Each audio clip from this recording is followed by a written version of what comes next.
Welcome back. We're almost at the end of Acer's purple booklet. We're up to questions 66 to 72. These are quotes by two Russian film directors and about the nature of the film. I would suggest you go straight to the questions here, unless you've studied film and you've read these sort of interviews before. They can be a bit annoying to read. So yeah, just go straight to the questions. So question 66. What does a film director most need powers of? A, delegation. That's incorrect. B, theatricality. No, he specifically mentions a theatrical producer, so that's wrong. C, discrimination. And again, our evidence is select those elements from which that is discriminating. You need to discriminate and select specific elements, and that's kind of what his whole argument is on.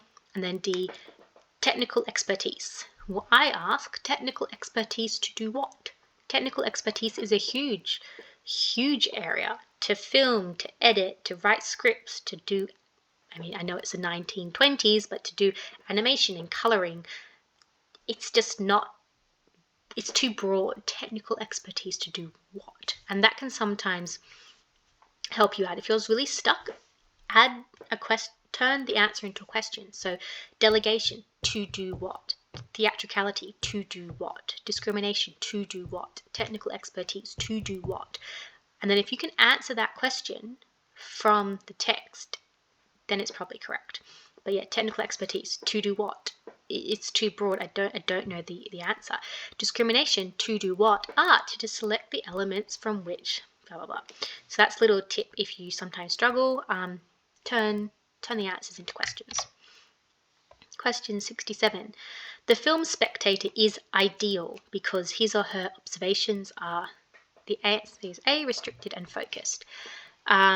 The quote that supports this is directing the attention of the speaker. So the film director is directing the attention of the speaker to the particular, to the film, to the moment, to the emotion, and that way they are restricted and they are focused.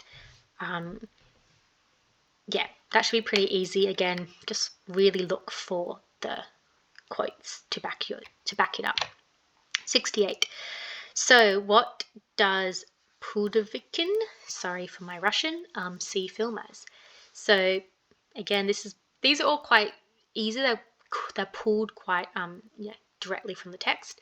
He only sees that which is significant and characteristic. So that's A, which is a clarifying force. So something that is significant can often be clarifying in its portrayal. So that's why the answer is A. Hopefully that all makes sense. These are pretty. You can pull them quite quickly from the text, and so I don't really know what else to say. And again, that's because of the question. The question literally says, Pudovikin sees film as. For Pudovikin, the spectator is ideal because those words in the questions really tell you, pull straight from the text.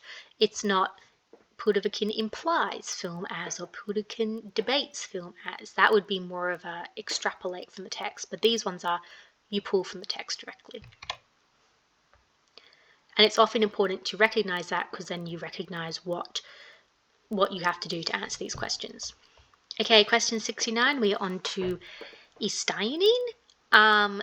He views the constructed film as, the answer is D, a living force. We get references to cell division, which says it's dynamic, it drives forward.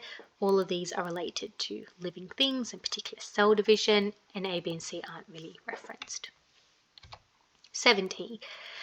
So now we get on to questions about the theory of montage. So again, it's really just pulling it straight from the text. He says on the other side of the dialectic leap from the shot. So that's why the answer is B. It's a means to create the film dynamic. 71. Einsteinian considers that art communicates its essence chiefly by, again, straight from the text, as the basis of every art is conflict. Conflict, another word for conflict is contention, and that's how we get C. Again, these are pretty straightforward. They're just, grabbing directly from the text. 72. Now, this is a harder one where you actually do have to put opposing views together. The crucial difference between these two filmmakers' theories of montage in the passage centers on their perception of. We go back to the passage and we see that Pudukovin says the expression that film is shot is entirely false. When Einsteinian starts off his passage by saying the shot is by no means. And that can often be okay. If you're really struggling to figure out what is the key element of a text or an argument, look at the first sentence and look at the last sentence. Einsteinian starts off by saying the shot is by no means an element of montage. Often, now this may not always be the case, so do not quote me on it, but I will say often good writers will start with their opinion at the beginning, especially if it's an interview, or they will summarize their opinion at the end. So if you're really struggling and you just don't get what they're saying, or you don't understand what the main element is, look for that first sentence and look for the last one, because often they will give it away. So in this case, it's both the shot, which nature of the shot, which is D. Okay, in the next video we will cover questions 73 to 75. As always, like, comment, subscribe. Subscribing really helps me out to spread the word. I'm doing all of this without compensation. Happy to do it for you guys. So just support would, showing your support in any way would be really nice. Comment down below if you have any questions or need any extra help, and I'll try and get back to you. Okay, now I'll see you in the next video for the final questions for this purple book.